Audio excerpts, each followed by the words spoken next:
नमस्कार भावांनो, बैलगाडा क्षेत्रातील देव वृत्सम द्वादश हिंदी केसरी बकासूरबद्दल अपडेट घेऊन आलो. बकासूर प्रेमी नक्कीच खुश असतील. उद्या बकासूर फायनली पळताना दिसणार आहे आणि बकासूरच्या नावाने गट क्रमांक सुद्धा निघालेला आहे.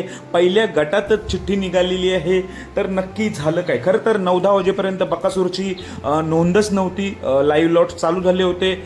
10:15 वाजता मोहिलचे धुमाल यांचा लाईव्हच्या माध्यमातून आपण सर्वांनी बघितलं असणार. कॉल आला आणि तेव्हा एक चिठ्ठी नोंदवली गेली बकासूरच्या नावाने आणि ती चिठ्ठी पहिल्याच गटामध्ये निघाली.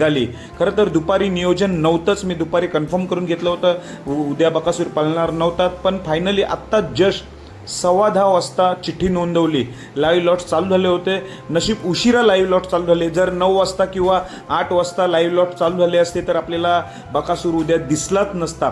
उशिरा लाईव्ह लॉट चालू झाले 10:15 वाजता. त्यामुळे 10:15 वाजता कॉल आला मोहिलचे धुमाल यांचा आणि चिठ्ठी नोंदवली आणि पहिल्याच गटामध्ये चिठ्ठी निघाली.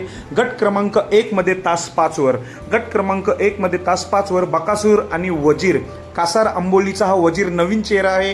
कासार आंबोलीचा वजीर आणि बकासूर ही जोडी गट क्रमांक 1 मध्ये तास 5 वर आपल्याला पळताना दिसणार आहे. उद्या महाराष्ट्र केसरी मुलिकवाडी वस्ती दहिवडी या मैदानामध्ये चांगलं टॉपचंच मैदान आहे. महाराष्ट्र केसरी उद्या मैदान आहे. टॉपचे पैरे आहेत. उद्या भुंगा आहे. भुंगाच्या जोडीला सर्जा दादा आहे. दहीगावकरांचा पाखरे आणि शिरजोडीची रायफल जोडी आहे.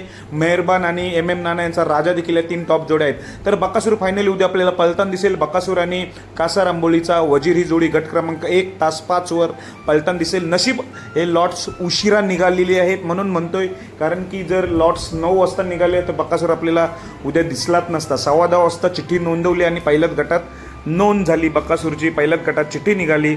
धन्यवाद.